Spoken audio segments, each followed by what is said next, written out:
My cheeks are burning. My hands are shaking. I don't know if you can see that or not. And I feel ever so slightly out of breath.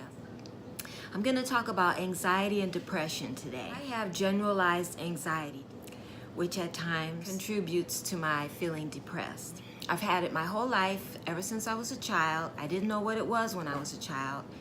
It took actually until probably my 30s before I even realized that it was far greater than shyness. I really didn't know what the problem was. But we're going to talk about it today. So if this is a subject that's of interest to you, please stick around because we're going to go deep. I have 3 tips for you on how to deal with anxiety or panic attacks or feelings of panic in your day-to-day life. And I have notes over here because the first 2 times I tried to make the video, I talked about anxiety and I literally got anxiety and started having a panic attack on camera.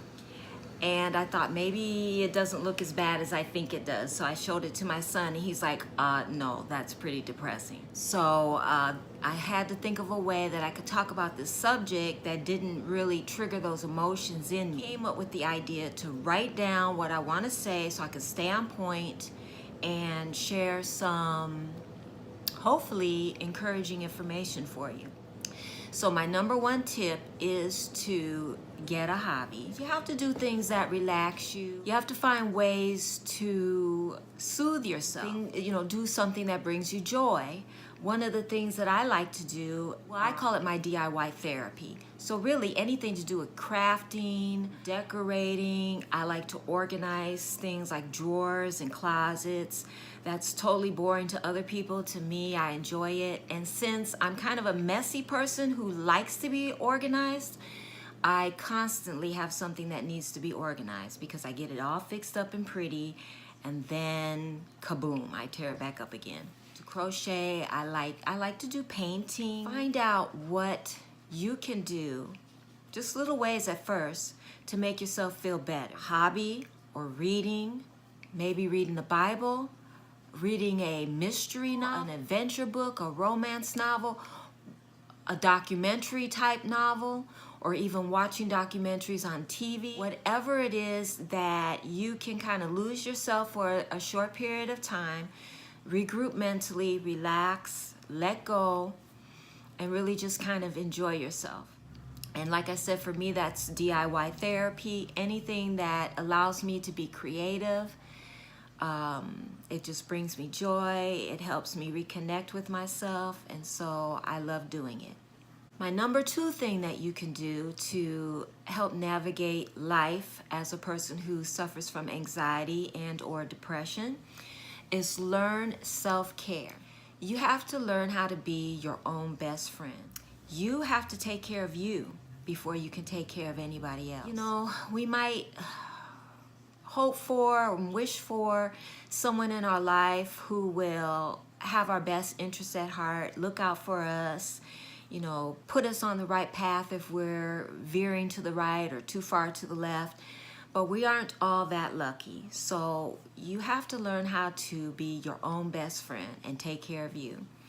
And one of those ways might be for you to get therapy.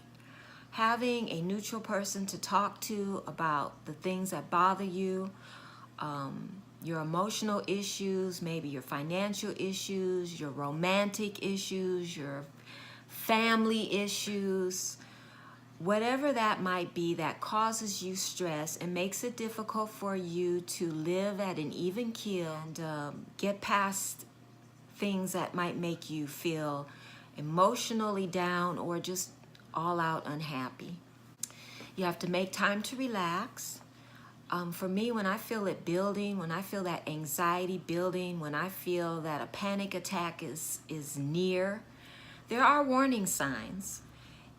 It took me a while to recognize those, acknowledge to myself that it was happening and that I couldn't just push it away. So when I'm feeling overwhelmed, I go lay down for a while. A meditation app while I'm lying down and relax, breathe slowly, deeply. I'm really focused on myself, my emotions. Why do I feel this way? How can I regroup? Get back to ground zero so I can feel empowered again, feel stronger. A huge thing for me is creating and maintaining a peaceful home life. Home is your sanctuary. For me especially, I'm a homebody. I enjoy being at home. So my home is really just a place for me to completely be myself, completely relax, and regroup. No judgment from the world, no pressures from anyone or anything. This is my sanctuary. I've created an environment for myself that fulfills all of those things. Decorated my home how I want to. I'm not married, so I didn't really have to compromise on the decor that someone else might want to have. You might have to do that, or you may have a significant other that's a-okay with you just, decorating everything the way you want it. If not, pick a room in your home that's just for you. Maybe your living room, or you have a den, or you may have a downstairs area, or just some room in your house that is for you to go into and completely regroup and decorate that room in a way that is soothing to you, joyful to you. Whatever you have that you can provide for yourself as a place to relax and regroup, it's really beneficial to have a place like that in your home. You can't control the world outside. You can't control other people outside. You can't control people on your job. You can't even control your job. But you can control your home and the environment in which you live. And if you have no control over that and it's breaking you down, you need to reevaluate and question, why is that? And what do you need to do to change that, to make your home better for you? Because your home is your number one place that you spend your time when you're not working. My third thing that you can do while navigating your life through anxiety and or depression, be mindful of the relationships that you choose to have in your life. Surround yourself with people who care about you and who don't judge your struggle, who don't look down on you if you are going through anxiety, because some days are better than others, And there are moments in your life as a person who lives with anxiety where you're going to be stronger than others. You're going to be good one day and a fearful mess the next day. Or you could be fantastic in the morning and something will happen in your mind, not necessarily even in your environment, but in your mind something will get triggered. You will become very anxious. You will become very fearful of something that you need to do. The people around you need to be understanding of that. If you've got someone in your life that looks at your anxiety as just irrational fear and they don't understand, yes, it is irrational fear, but it's how you live. It's your life. And if that person or people can't understand that and be supportive of you in that, they're not the right people to have around you.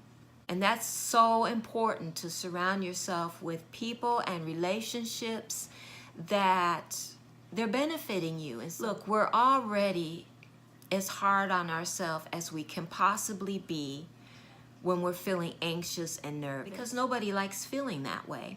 So it's not like you're patting yourself on the back saying, yay for me, or feeling afraid of something so simple that somebody else can do without thinking twice about.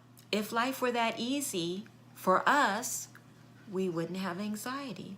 So I don't think you should feel ashamed that you have anxiety or depression. Something I've found as I've grown older in life, everybody on the face of God's green earth has something they're going through.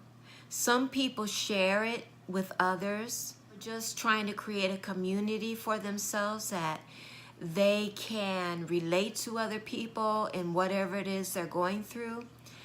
But a lot of people don't share. They shut down, they keep it quiet, or they'll put on this persona that their life is perfect, that everything is great and they don't have issues of any kind, that their marriage is perfect, their friendships are perfect, they are perfect, their job is perfect, their finances are perfect. Nobody is living perfect. Nobody. Even rich and famous people have problems. So why should you feel bad? Anxiety is an illness like any other illness. We don't look down on people who have arthritis or any other kind of an illness that might require medical care or self-care. You can acknowledge the anxiety and that you do have irrational fear about things. It actually empowers you in a way. It doesn't cure you, but it can empower you to some extent. So limit your contact with people who are negative. When you're not in your home and you're out in the world, just be mindful of the type of people you associate yourself with. I was never one to join a clique of women who were negative or bad-mouthed other women. I don't like that. It doesn't make me feel good. I don't like being around people where I have to watch my back, where they're my friend in my face and then I walk away and they're just talking all kinds of smack about me.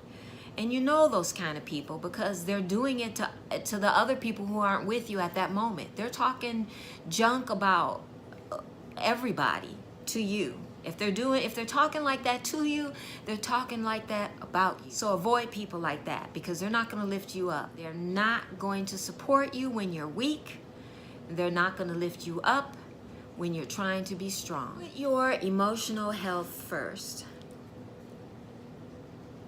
Put your emotional health first. Not everybody's self-care journey is going to look the same.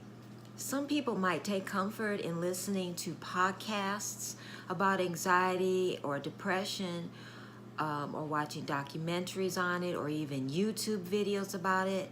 For me personally, that makes me feel more stressed out. I focus too much on the negative feelings when I do that. I have to focus on things that take me away from anxiety, away from thinking about fear. And so I just can't listen to podcasts or read books about it. I just can't. If you're a Christian, you know that it's a struggle to walk in God's will every day. But if you want to do it, you got to keep trying again and again every day. You stumble, you fall, you have days where you fail. But you get back up and you try to walk in God's will every day. And that's kind of how it is with anxiety and depression. Sometimes you may stumble and fall down on the ground and stay down on the ground for days. Pray, you do self-care, and you'll stand up and you'll stand tall and you'll feel good and you'll feel proud that you tried. So here's a recap of the 3 things that you can do to navigate your way through life as a person who lives with anxiety and or depression. 1, find things that interest you, so get a hobby. 2, learn self-care. Learn what you need to do to take care of yourself, to empower yourself, to heal yourself. And 3, be mindful of the relationships that you have in your life, bring into your life. I hope that the information I've shared with you today has been uplifting, has helped somebody. Even if I've only encouraged one person with this video, I'm glad I made it. And I'm glad that I finally pushed back the shame that I have felt about my anxiety and depression to be able to talk about it out loud. I feel like I've empowered myself, even though I'm shaking inside. I feel so happy that I made this video. I want to cry. Making YouTube videos has been a really empowering thing for me, and I lived literally in fear of making a video for years. Even though it was something I wanted to do with all my heart, I lived in fear of making a video, that I would look stupid or other people would judge me or I wouldn't have anything of value to, you know, contribute. But I'm doing this for me because it gives me joy. It hasn't cured my anxiety, hasn't stopped me from having days of depression, but it is part of my DIY therapy that's making me feel good because I did it. I talked about the thing that scared me the most. I feel so good, feeling great. If only this feeling could last. I got the dogs excited. I'm excited too. Thank you. But I did it. I did it, and I feel good.